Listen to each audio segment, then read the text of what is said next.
지난 시간에 이어서 여호와께서 모세를 통하여 이스라엘 자손에게 주신 절규 규례를 함께 상고하겠습니다. 오늘 본문에는 먼저 나팔절 규례가 증거됩니다. 일곱째 달 곧 그 달 첫날은 너에게 쉬는 날이 될지니 이는 나팔을 불어 기념할 날이요 성회라. 어떤 노동도 하지 말고 여호와께 화제를 드릴지니라. 지금 이 날짜는 유대력입니다. 유대력으로 7월 1일은 이스라엘 자손에게 새해가 시작되는 날입니다. 양력으로 따지면 10월에서 11월경이 됩니다. 하나님의 신년을 시작하는 7월 1일에 성회로 모이고 어떤 노동도 하지 말라 명령하십니다. 7월 1일이 쉬는 날이 되는 것은 한 주간의 끝인 토요일의 안식을 의미하는 것이 아니라 오늘날의 공휴일과 같은 안식을 의미하는 것입니다. 그리고 7월 1일에 나팔을 부는 것은 새로운 새해가 시작되었으니 너희가 성회로 모여서 여호와 하나님께 제사를 드리라, 이런 의미입니다. 나팔절의 제사는 번제와 소제와 상번제와 속죄제를 드렸습니다.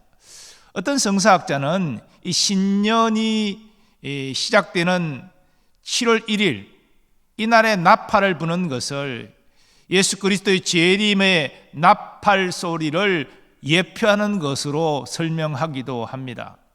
예수님 재림하실 때 나팔 소리가 울리죠.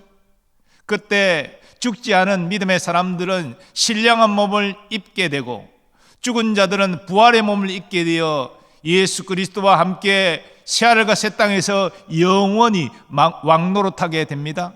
바로 그와 같은 새로운 구원의 완성이 시작되는 그 시작을 나팔 소리를 통해 알리는데, 이스라엘 자손에게 하나님은 새해를 시작할 때 이 나팔 소리를 통하여서 너희가 내게 나와 제사를 드리라 명령하고 계시는 것입니다. 그리고 하나님은 대속죄일 규례를 말씀하십니다. 일곱째 달 열흘날은 속죄일이니 너희는 성회를 열고 스스로 괴롭게 하며 여호와께 화제를 드리고 이날에는 어떤 일도 하지 말 것은 너희를 위하여 너희 하나님 여호와 앞에 속죄할 속죄일이 됨이니라. 유대력으로 7월 10일은 대속죄일입니다. 이스라엘 자손이 부지 중에 지은 죄를 포함하여 모든 죄를 사함받는 그런 날입니다. 이날에 이스라엘 자손은 성회로 모여서 여호와 하나님께 제사를 드려야 합니다. 레위기 16장에 이 제사의 종류와 예물의 내용들이 다 기록되어 있습니다. 대속죄일에 이스라엘 자손은 스스로를 괴롭게 해야 되는데 이것은 금식을 의미합니다. 그리고 대속죄일에 성회로 모이는 안식일이기 때문에 어떤 일도 해서는 안 됩니다. 이스라엘 자손에게 대속죄일은 너무나 중요한 날입니다. 그렇기 때문에 여호와께서 명하신 대로 행하지 않고 금식을 하지 않거나 또 어떤 일을 하거나 이런 사람은 이스라엘 백성 중에서 끊어지게 됩니다. 이스라엘 백성 중에 끊어진다는 것은 이스라엘 자손들이 너희는 나의 동족이 아니다 이렇게 축출한다는 것이죠. 쫓김을 당한다는 것입니다. 이스라엘 공동체에서 더 이상 살지 못한다는 것입니다. 그런데 이 대속죄일에 하나님의 명령을 따르지 아니함으로 백성 중에 끊어진다는 것은 단지 쫓겨나는 의미만이 전부가 아닙니다. 더 심각한 문제가 있는데 이어지는 말씀에 그 사실이 이렇게 증거됩니다. 이날에 누구든지 어떤 일이라도 하는 자는 내가 그의 백성 중에서 멸절시키리니 너희는 아무 일도 하지 말라. 이는 너희가 거주하는 각처에서 대대로 지킬 영원한 규례니라. 이는 너희가 쉴 안식일이라. 너희는 스스로 괴롭게 하고 이달 아흐렛날 저녁 곧 그 저녁부터 이튿날 저녁까지 안식을 지킬지니라. 9일날 저녁부터 그 다음 날까지는 이 저녁부터 하루가 시작되기 때문이죠. 그래서 이 7월 10일을 온종일 금식해야 되는 것입니다. 아무 일도 해서는 안 됩니다. 만약 이러한 하나님의 명령을 어기면은 단지 이스라엘 공동체에서 쫓겨날 뿐 아니라 죽임을 당하는 형벌을 피할 수 없는 것입니다. 하나님께서 이스라엘 자손에게 대속죄일을 허락하신 것은 은혜입니다. 나도 모르게 죄를 지었는데 그 죄의 문제를 해결하지 못하고 있습니다. 그럼 문제가 생기잖아요. 그런데 하나님은 대속죄일을 통해서 이스라엘 자손이 부지 중에 자기도 모르게 지은 죄까지도 다 용서받도록 허락하셨습니다. 이게 은혜죠. 근데 이런 은혜 받는 날에 하나님의 명령을 따르지 않고, 그래서 금식하지 않고 막 일을 하고 이렇게 되면 은혜를 무시하는 것이 되는 거죠. 그러니 하나님의 엄중한 심판을 피할 수 없는 것입니다. 왜 하나님께서 이스라엘 자손에게 대속죄일에 금식하라, 어떤 일도 하지 말고 성회로 모여서 내게 제사하라, 그렇게 명령하셨을까요? 이 명령에 담겨져 있는 하나님의 뜻은 무엇일까요? 이스라엘 자손의 대속죄일은 굉장히 이스라엘 자손에게 중요한 날이지만 그저 1년에 한 번 행하는 이스라엘 민족의 중요한 날 정도로 끝나는 것이 아닙니다. 하나님께서 은혜를 베풀어 주셔서 저들이 부지 중에 지은 죄까지도 다 용서하시겠다, 그 은혜를 베푸시는 그런 날입니다. 그리고 그 날에는 범죄한 이스라엘 자손을 대신하여 많은 짐승이 죽임을 당하는 날입니다.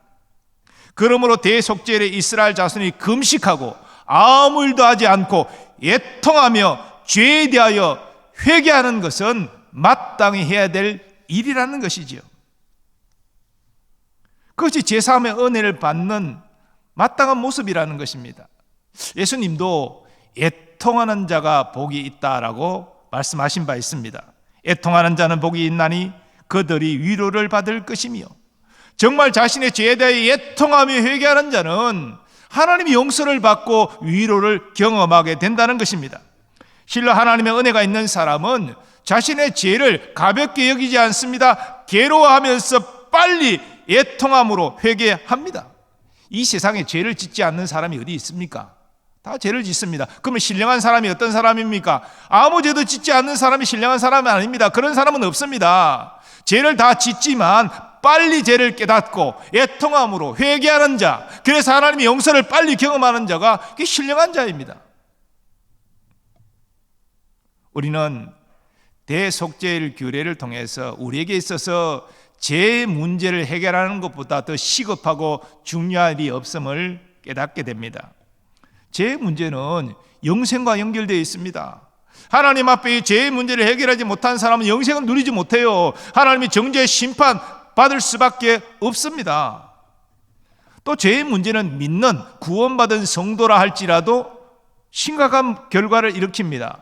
왜냐하면 그 죄가 하나님과 그 사이를 가로막아서 기도해도 기도가 상달이 안 되고 하나님의 은혜도 깨닫지 못하고 누리지 못하는 이런 어떤 영적인 침체 가운데 들어갈 수밖에 없기 때문입니다.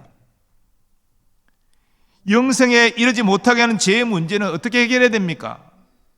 오직 하나님이 보내신 구원자 예수 그리스도를 믿을 때에 이 죄를 사함받고 죄의 문제를 해결하게 됩니다. 하나님이 세상을 이처럼 사랑하사 독생자를 주셨으니 이는 그를 믿는 자마다 멸망하지 않고 영생을 얻게 하려 하심이라. 죄로 인하여 멸망하지 않는 유일한 길은 예수 그리스도를 구주로 믿는 것입니다. 그 보혈로 나를 인치는 것입니다. 그럴 때 장자 죽음의 재앙 천사가 그 임방과 설주에 발라진 어린 양의 피를 보고 그 집에 들어가지 않고 뛰어넘어간 것처럼 우리에게 저주와 심판이 임하지 않게 되는 것이지요. 그리고 하나님의 자녀가 지은 죄의 문제는 어떻게 해결합니까? 애통함으로 회개하여 용서받는 것입니다. 만일 우리가 우리 죄를 자백하면 그는 미쁘시고 의로우사 우리 죄를 사하시며 우리를 모든 불의에서 깨끗하게 하실 것이요. 여러분, 우리 인생에 있어서 가장 중요하고 시급한 문제는 죄 문제를 해결하는 것입니다. 우리를 구원 영생에 이르지 못하게 하는 이 죄의 문제는 예수를 믿어 그래서 하나님 관계를 회복하여 이 문제를 해결할 수 있습니다. 또 믿는 자의 죄의 문제는 회개함으로 하나님 관계를 회복할 때 그 은혜와 사랑을 풍성히 누림으로 해결할 수 있습니다.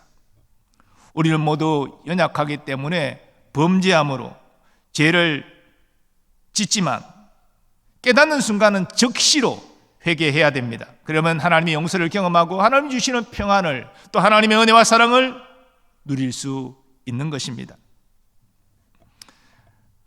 다음으로 하나님은 초막절 규례를 말씀하십니다. 7째 달 15날은 초막절이니 여호와를 위하여 이레 동안 지킬 것이라. 첫날에는 성회로 모일지니 너희는 아무 노동도 하지 말지며 이레 동안에 너희는 여호와께 화제를 드릴 것이요 8째 날에도 너희는 성회로 모여서 여호와께 화제를 드릴지니 이는 거룩한 대회라. 너희는 어떤 노동도 하지 말지니라. 초막절은 유대력으로 7월 15일부터 21일까지 일주일 동안 지킵니다. 초막절이란 이 이름은 이스라엘 자손의 조상들이 바로 광야에서 초막을 짓고 생활한 데서 유래된 것입니다. 초막절 절기를 지키는 시기는 한 해 추수를 마무리하는 올리브와 포도를 추수하는 날과 일치해서 수장절이라는 이름으로 불리기도 하지만 이 초막절의 가장 핵심은 추수보다는 하나님의 은혜에 대한 감사입니다. 하나님께서 이스라엘 자손을 출애굽시켜서 젖과 꿀이 흐르는 가나안 땅으로 인도하셨다. 그 과정 가운데 조상들이 초막을 짓고 생활했다. 바로 이것이죠. 바로 하나님의 구원을 회상하면서 감사하는 절기가 초막절 절기입니다. 신명기 말씀은 바로 그 사실을 상기시켜주는 말씀입니다. 내 하나님 여호와께서 내 조상 아브라함과 이삭과 야곱을 향하여 내게 주리라 맹세하신 땅으로 너를 들어가게 하시고 네가 건축하지 아니한 크고 아름다운 성읍을 얻게 하시며 네가 채우지 아니한 아름다운 물건이 가득한 집을 얻게 하시며 네가 파지 아니한 우물을 차지하게 하시며 네가 심지 아니한 포도원과 감람나무를 차지하게 하사 내게 배불리 먹게 하실 때에 너는 조심하여 너를 애굽 땅 종되었던 집에서 인도하여 내신 여호와를 잊지 말고 내 하나님 여호와를 경외하며 그를 섬기며 그의 이름으로 맹세할 것이니라. 바로 구원의 하나님, 바로 가나안 땅을 주신 하나님, 그 하나님을 생각하면서 감사해라. 이것이 초막절 절기의 핵심이라는 것이지요. 하나님이 초막절 절기 첫날에 성회로 모이라 명하십니다. 이 성회로 모인다는 것은요, 바로 아무 일도 하지 말고 모여서 하나님께 제사 드려라, 그런 의미입니다. 초막절은 무교절이나 맥주절과 더불어서 이스라엘 3대 절기 때문에 이 3대 절기는 항상 중앙성소에서 여호와가 임재하는 바로 그곳에서 제사를 드려야 합니다. 중앙성소는 처음에 실로에 있었습니다. 엘리 대제사장 때 실로에서 바로 이 절기들을 지킨 것이지요. 그러나 실로 성소가 폐쇄된 후에는 예루살렘이 중앙성소가 되었습니다. 그래서 예루살렘에 살지 않는 이스라엘 자손은 바로 절기가 시작되기 전에, 초막절 절기가 시작되기 전에 집을 출발해서 예루살렘으로 가야 됩니다. 자기 집에서 절기를 지킬 수 없으니까 예루살렘으로 가야 되는 거예요. 중앙성소가 있는 예루살렘으로 가서 거기서 이 절기를 지키는 것입니다. 특별히 초막절 첫날인 7월 15일에 중앙성소에서 순리자들의 성회가 있었습니다. 순리자들이 가득 모여서 하나님께 제사를 드리는 것이죠. 그러므로 하나님은 초막절 첫날에 아무 노동도 하지 말라, 성회로 모여 내게 제사하라, 그렇게 명령하십니다. 그리고 초막절 7일 동안 여호와께 화제를 드리라. 첫날부터 일주일 계속 여호와께 화제를 드려서 감사를 표현하라는 것입니다. 민수기 29장에는 매일 드려야 할 이 초막절 절기 가운데 제사의 내용과 예물이 열거되어 있습니다. 그리고 이 7일간의 초막절 절기가 끝난 후 그 다음 날 8일째 되는 날도 이스라엘 자손은 아무 일도 하지 말고 성회로 모여 하나님께 제사해야 됩니다. 하나님이 이 8일째 되는 날의 성회를 거룩한 대회라 명하고 계십니다. 이것은 한 해의 모든 절기를 마무리하는 마지막 성회이기 때문입니다. 그러므로 이 성회는 초막절 절기 첫날의 성회와는 다른 성격, 첫날은 초막절을 시작하는 성회였지만 이 초막절 절기가 끝나고 난 8일째 되는 날에 지키는 성회는 한 해의 절기를 마무리하는 성회로서 하나님께 감사의 제사를 드린 것입니다.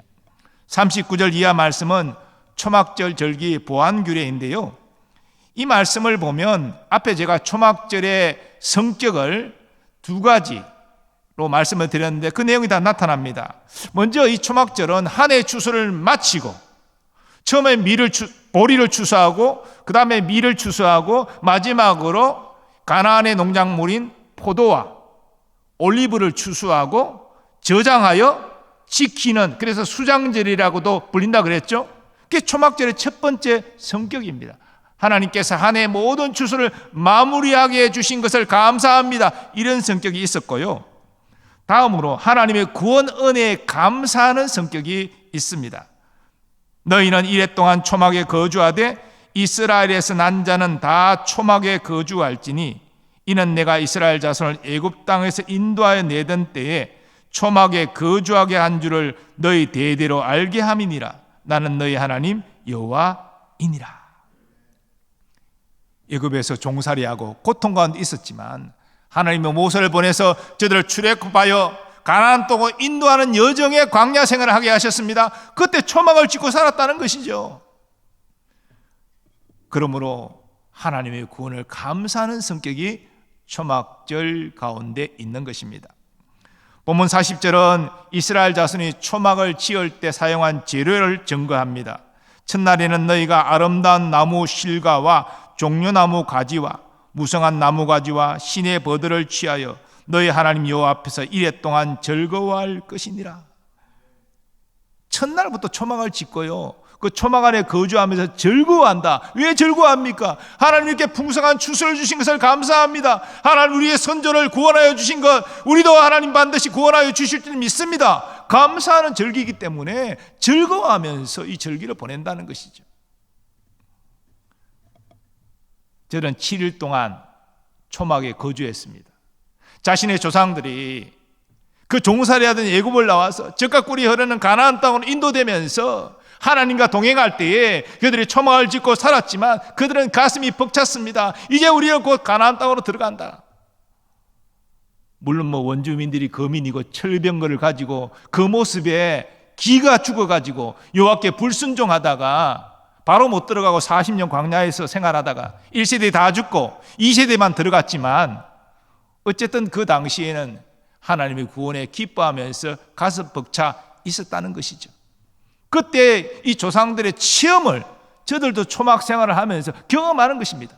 우리 조상을 구원하신 하나님은 지금도 우리를 구원하실 것이고 우리와 함께 하신다. 그걸 초막절 절기 가운데 느끼라는 것입니다. 하나님은 초막절 절기를 매년 이래 동안 여호와께 지킬 것을 명하시면서 너희 대대 영원한 규례라 말씀하셨습니다. 영원히 이 절기를 지키라. 나의 구원에 대하여 영원히 감사하라. 그 말씀이죠. 그런데 이스라엘 역사를 보면 초막절 절기를 지켰다는 내용이 몇 곳에 나오지 않습니다. 먼저 나오는 것은 솔로몬이 성전을 봉헌한 후에 초막절 절기를 지켰다는 말씀이 나옵니다. 솔로몬이 낭실 앞에 쌓은 여호와의 제단 위에 여호와께 번제를 드리되 모세의 명령을 따라 매일의 일과대로 안식일과 초하루와 정한 절기 곧 1년의 세 절기 무교절과 칠칠절과 초막절에 드렸더라. 이 초막절에 드렸더라라고 되어 있지요. 그래서 적어도 솔로몬이 성전을 봉헌한 후에는 이 절기에 따라서 제사를 드린 것입니다.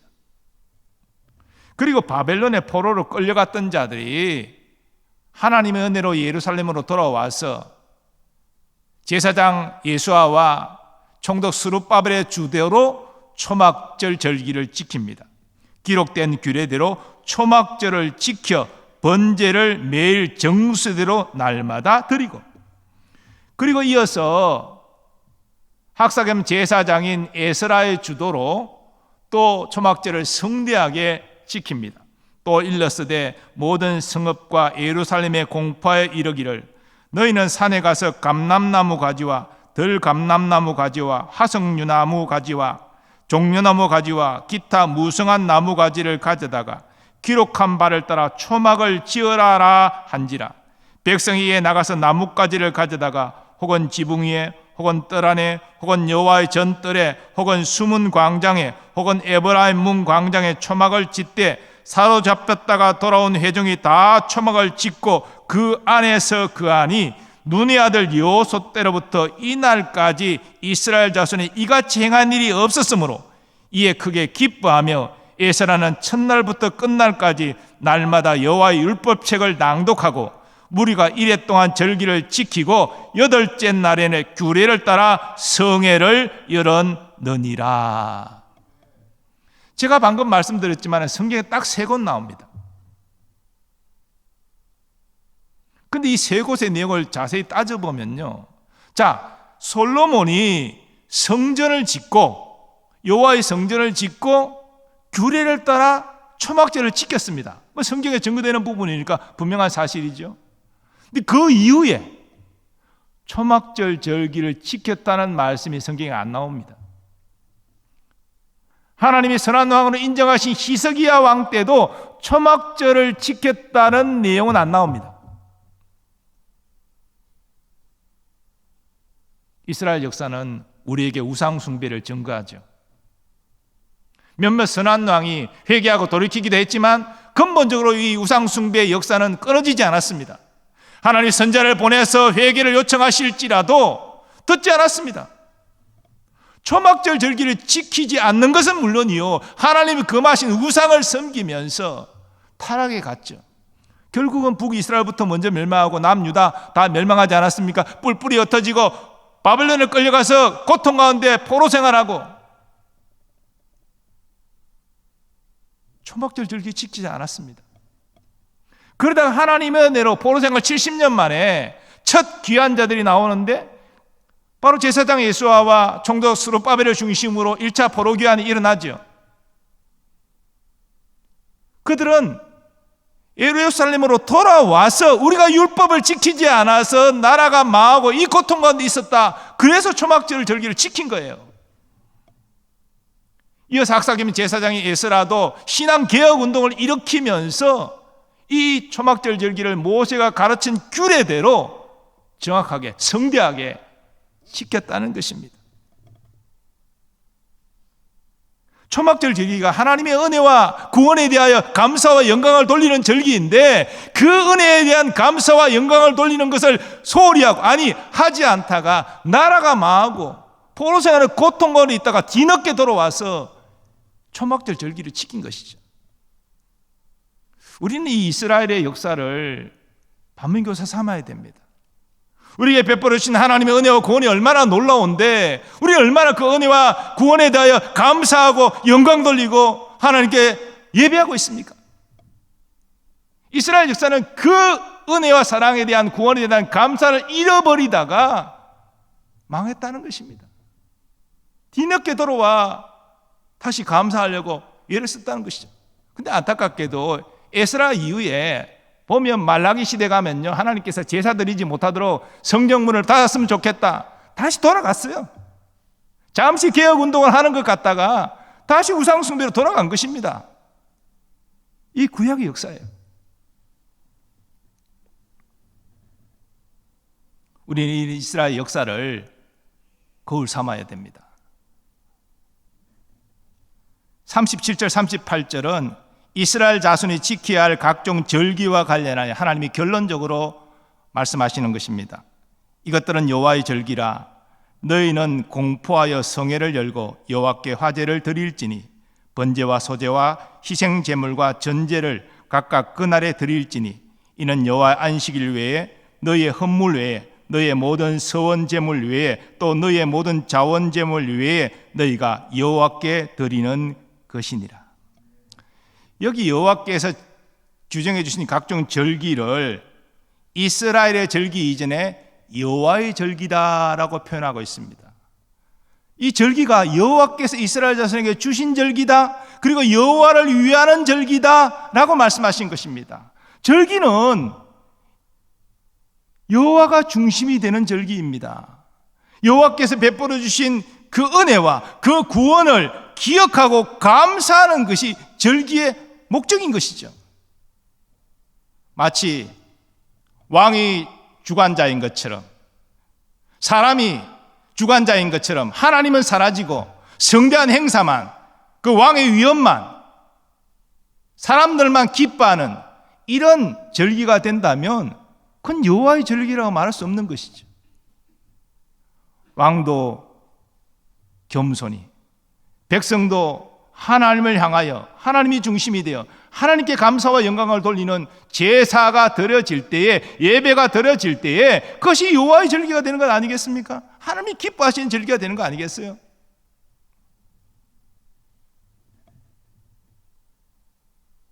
이스라엘 자손이 절기를 지키는 것은 여호와의 은혜와 구원을 기억하고 감사하는 것입니다.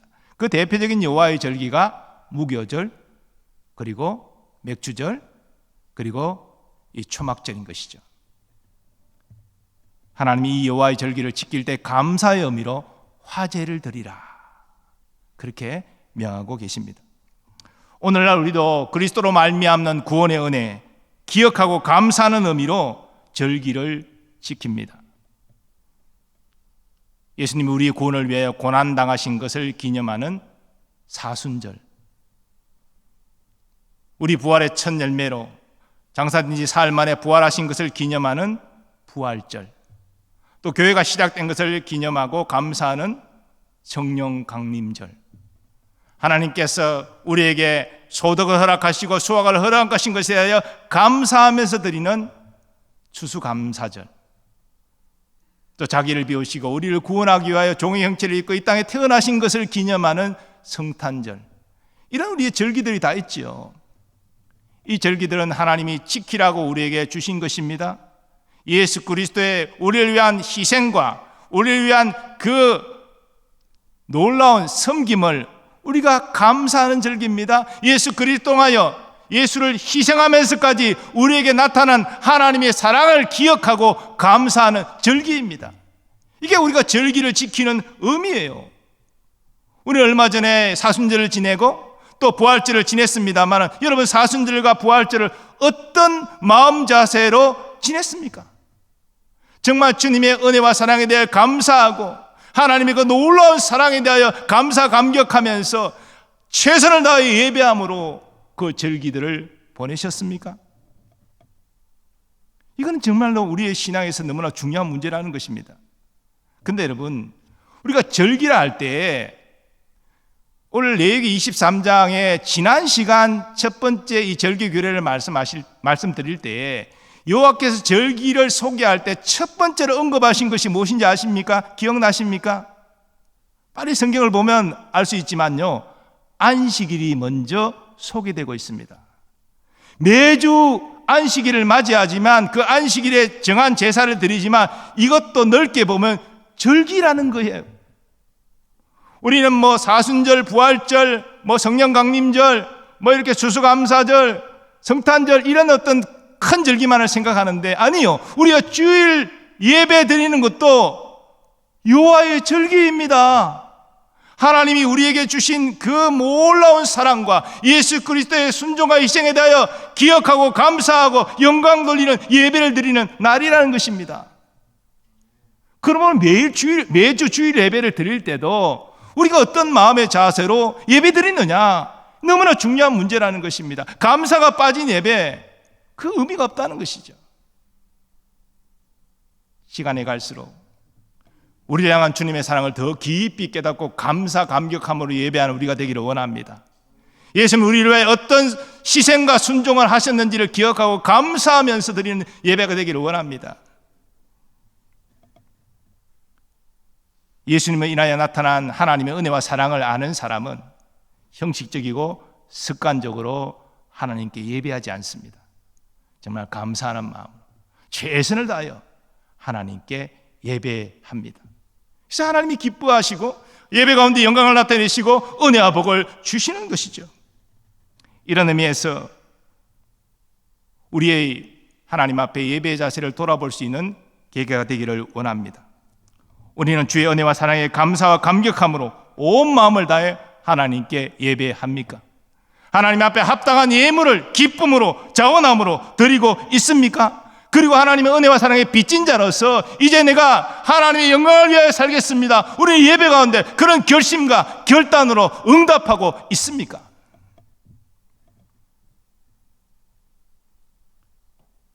하나님께서 이스라엘 자손에게 주신 각종 절기 규례는 바로 하나님의 은혜와 사랑을 깊이 깨닫고 감사하는 의미로 주신 것입니다.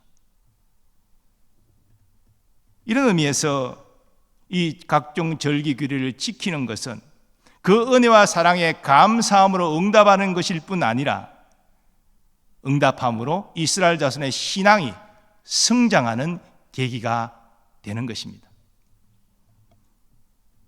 그러므로 우리도 이스라엘 자손에게 각종 절기 규례를 주신 하나님의 뜻을 잘 헤아려서 우리에게 주어진 각종 절기를 잘 지켜 하나님께 영광을 돌리고 또 이를 통하여 우리의 믿음이 더욱 성장하고 그 결과 하나님의 은혜와 복을 풍성히 받는 그런 계기가 되기를 간절히 소원합니다.